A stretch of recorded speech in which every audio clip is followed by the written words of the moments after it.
Hi folks, it's John Nizman from lastchanceautorestore.com. Just like to share with you another update.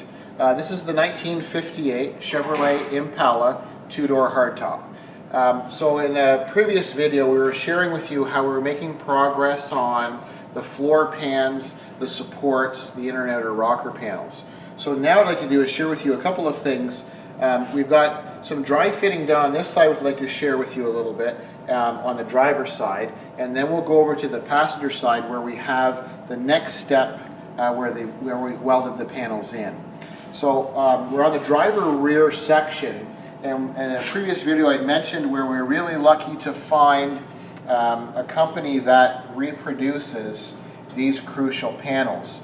So when the panels arrive, and I can share with you here kind of thing with this flare, you can see what we've done is we've basically cut away and removed all of the rusted nasty steel, and then here's some of the residue here from previous repairs that we shared with you before when we did a walk around, where we have some original factory steel, we have some patching on top of patching, you can see where they've done the old acetylene patches at some point, and then we have some really nice, they love using this fiberglass material, and then we've got metal and pop rivets on top of. So you can see over time, but keep in mind it's also in 1958.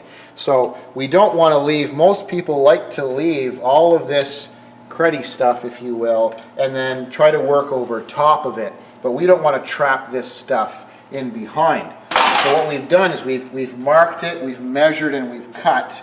And then this replacement panel, like we shared with you in another video, is quite a bit larger. But all we want to do is we want to find lines where it's going to fit properly, so when we go to do the welding and then the grinding work, that we don't have to use very much in terms of body fillers or smoothers to do the refinishing. So at this stage, we've cut this down, we've reshaped it, if you will, and we have some sheet metal screws in the location we like to be at. We've used our special, one of our tools that we have to crimp this edging, and then we'll share with you on the other side what this does for us later on. So with all of the old stuff cut out, we have the new piece dry fitted on.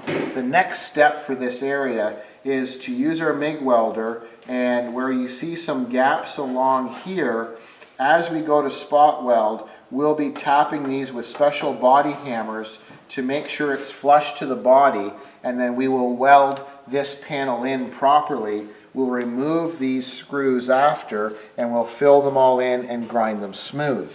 As we come to the flare, this is a really common area, this fold over part of the rear wheel well section. You can see we've got screws and clamps setting it in place. In behind where it was rotten has been removed, and then we'll be welding these two pieces together, grind them smooth, and there'll be very little body filler that will need to be used here. Now I'd like to point out something really important. When these patch panels come from a supplier, they're generally quite a bit larger, and they do it intentionally so that you can cut the portion that you require. So this flare panel, for example, it was quite large. And I'll just use the marker just to kind of give you a visual. It was essentially more of a big squared off guy. So it came straight up like this and across, and it came almost to where the trim is, and it went over these beautiful accent fluted sections, part of the body of a 58 Impala. The best way to describe it, I guess in my opinion, is when you see a bunch of old half-ton trucks around, this is a really common patch panel that people put on. And what they do, they assume because I've bought this panel, it's made to go on like this.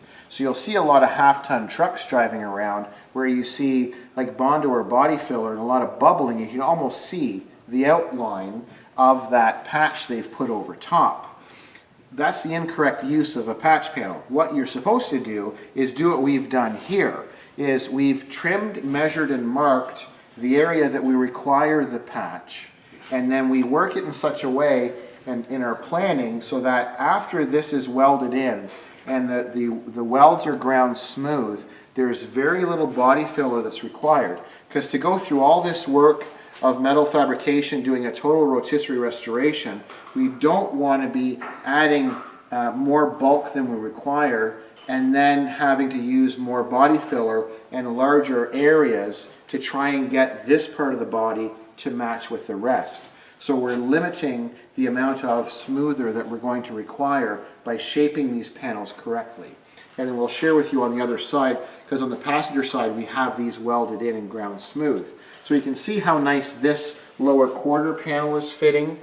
And then we'll just point out the curl over part, so where this rocker panel curls around, or sorry, the quarter panel patch, where it lines up and matches with the new quarter panel we've put on, this seam is a factory correct seam along here, and then where we've curled it over, it is correct and it lines up as it should, and there'll be some trimming along the bottom to that inner panel to make sure it's smooth, because we have excessive metal in behind to make sure that we have it welded together. This is probably, in my opinion, one of the most important parts of doing metal fabrication repair or replacement.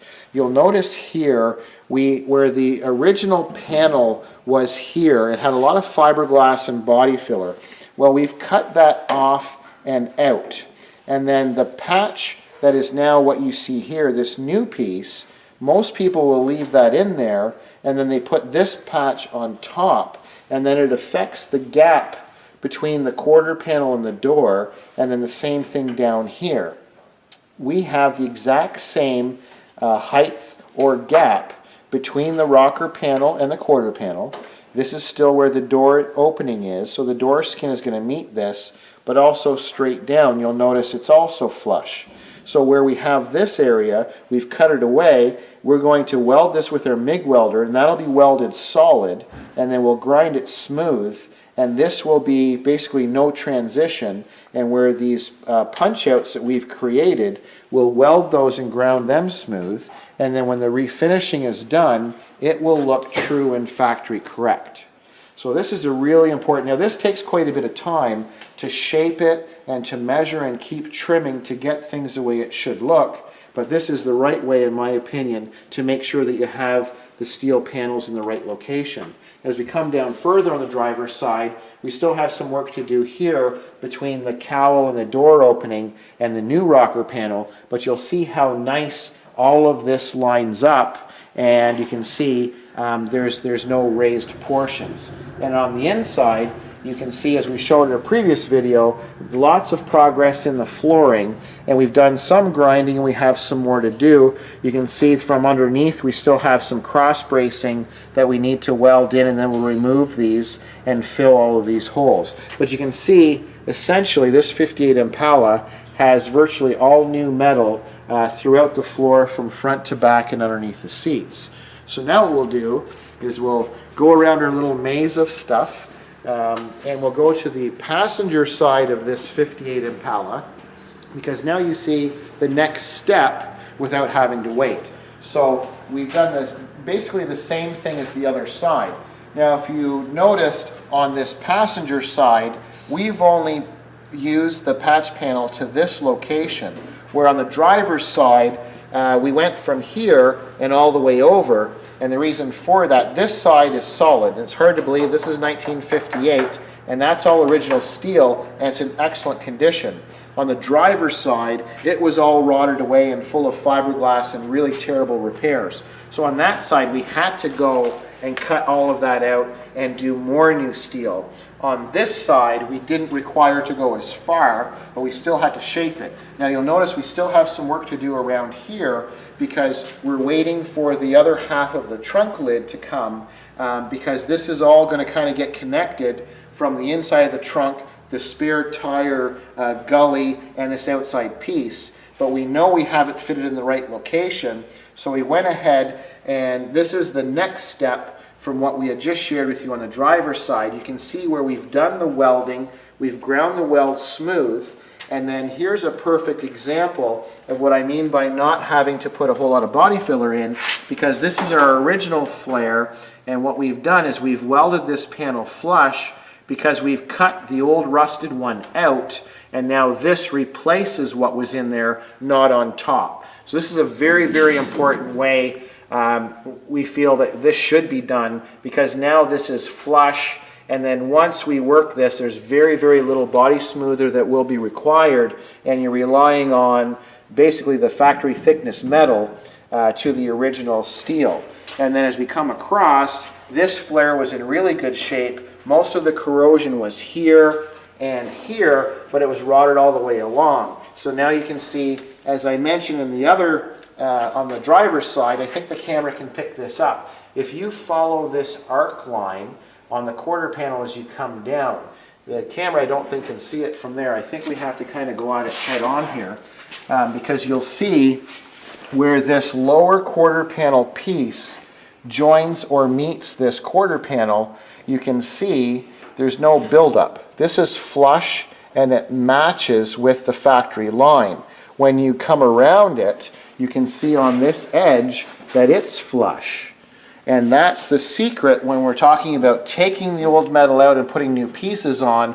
We're not putting this piece on top of or around it. So when it's sitting on top, you have a buildup, and that's where you get incorrect body lines, and then you have a buildup of body filler, and it starts to bubble over time. So this is all brand new steel, and you can see along here, we've got this very, very nice along, and same thing on the inside. We've still got some grinding to do, but like the driver's side, we've cut and notched it out, and we've totally removed the old piece. So we put the new piece in, it once again is flush and it's correct as it should be. So we're not relying on body fillers to try and fill out gaps to try and level things off. So this is kind of a nice thing, I think. And then you can see the rocker panel as we come down. It's just as nice as on the driver's side. And then we still have a little bit of work to do here where you can see the cowl area, but you see how nice this lines up. So we'll do a little more work here, and we grind that smooth. We're not going to be relying on body fillers to try and fill in gaps between. So I just wanted to share with you the progress on this nice car. So this is a 1958 Chevrolet Impala two-door hardtop, and I thank you for watching. I'm John from lastchanceautorestore.com.